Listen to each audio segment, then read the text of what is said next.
O presidente russo, Vladimir Putin, anunciou hoje, durante uma reunião com a liderança militar, que as forças russas alcançaram avanços significativos na linha de frente. Moscou afirma ter avanços em vários pontos da linha de combate, o que deve mudar a situação a favor da Rússia.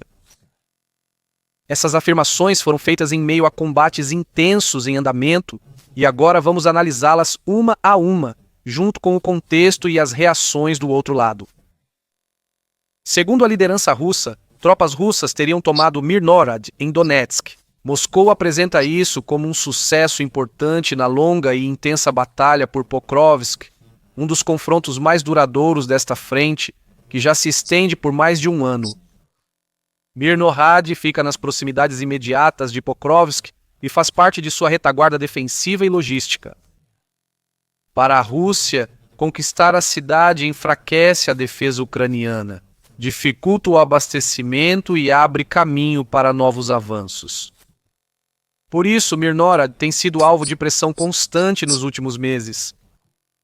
Fontes russas afirmam que grandes forças foram envolvidas nos combates nesta área.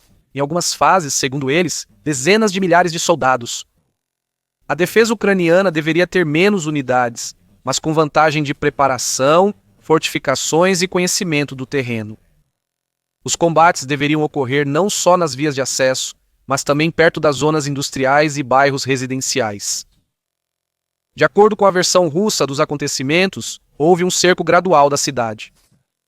As tropas russas bloquearam rotas de abastecimento, pressionaram os flancos norte e sul e aumentaram a pressão para forçar a retirada das forças ucranianas.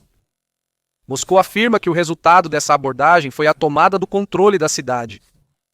Se confirmadas, as informações russas indicam que a batalha por Pokrovsk chega à fase final.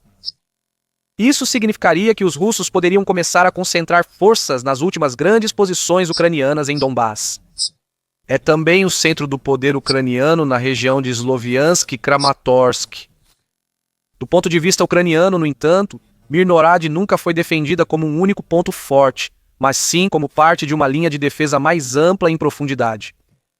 Esse é justamente um dos motivos pelos quais as alegações sobre sua conquista são controversas, e porque a situação real no local é objeto de diferentes interpretações. Mirnorad exemplifica como os combates em Donbás costumam ocorrer. Em vez de atacar diretamente as grandes cidades, as forças russas tentam primeiro ocupar pequenas localidades satélites, que formam um anel defensivo e logístico. Dessa forma, a defesa das cidades maiores vai sendo enfraquecida gradualmente, sem a necessidade de combates imediatos nas ruas, que são extremamente custosos para ambos os lados. Mirnorad, portanto, não é um objetivo em si, mas como parte de uma estratégia mais ampla de pressão sobre Pokrovsk. Moscou anunciou hoje ter conquistado Hulyazhpol, em Zaporíjia. Esse trecho da linha de frente permaneceu estável por meses, sem grandes movimentações e fora do foco da mídia. A situação mudou semanas atrás, quando tropas russas iniciaram uma ofensiva em um setor antes adormecido. Seguiu-se uma rápida penetração russa pelas linhas de frente ucranianas e uma pressão gradual que empurrou a defesa ucraniana em direção à cidade.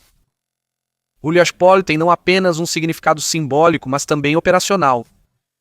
É ponto-chave na defesa do sudeste da Ucrânia, protegendo acessos a outras áreas de Zaporíjia. Se confirmadas, as alegações russas representariam um dos maiores avanços nessa frente em muito tempo. O lado russo descreve o avanço como uma combinação de forte preparação de artilharia, uso intenso de drones e ataques de pequenos grupos de choque que teriam gradualmente desmantelado a defesa ucraniana. Alega que as unidades ucranianas não esperavam uma ofensiva dessa magnitude e não conseguiram construir a tempo posições defensivas completas em profundidade. Ao mesmo tempo, é uma área onde as informações são especialmente difíceis de verificar. A linha de frente lá é menos clara. Os combates ocorrem em áreas abertas e aldeias, com controle territorial mudando rapidamente. A Ucrânia nega que Mirnorad e Hulyazhpol tenham sido retomadas pela Rússia. De acordo com declarações oficiais de Kiev, as forças ucranianas não perderam essas cidades e os combates ao redor delas continuam. O comando ucraniano fala sobre ataques repelidos, combates de manobra e afirma que a situação em ambos os setores continua dinâmica. Kiev alerta que a Rússia frequentemente anuncia a captura de cidades, mesmo com combates ainda ocorrendo nelas ou em seus arredores. Na prática, isso costuma indicar que as tropas russas controlam parte do território ou algumas vias de acesso, mas não a cidade inteira. Não há confirmação independente sobre o controle de Mirnorad e Hulyashpoli. Relatórios de frente, imagens de satélite e provas visuais que confirmariam as alegações russas ainda não foram divulgados. É justamente por isso que ambos os lados apresentam uma imagem diferente da situação. O lado ucraniano destaca que a defesa no leste e sul do país segue o princípio da defesa em profundidade. Isso mostra que a retirada de uma localidade não leva ao colapso da linha, apenas transfere os combates para outras posições preparadas. Em anúncios semelhantes, também é importante explicar o que cada lado entende pelo termo conquista da cidade. Na prática, nem sempre há controle total do território, mas sim domínio de partes das edificações, zonas industriais ou principais vias de acesso. Na linha de frente, é comum que um lado declare a conquista da cidade, enquanto os combates ao redor continuam e a linha de contato ainda muda por vários dias ou semanas.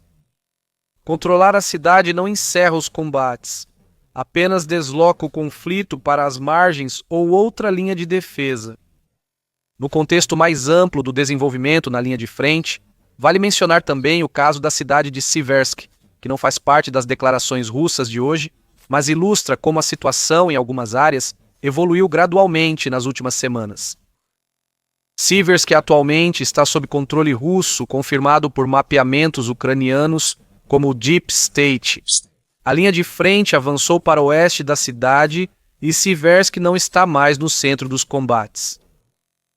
Os combates pela cidade duraram vários meses e a Rússia anunciou sua conquista ainda quando a situação era incerta.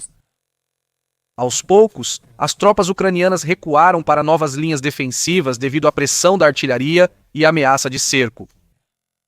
O avanço da linha de frente já é amplamente aceito, inclusive pelos ucranianos.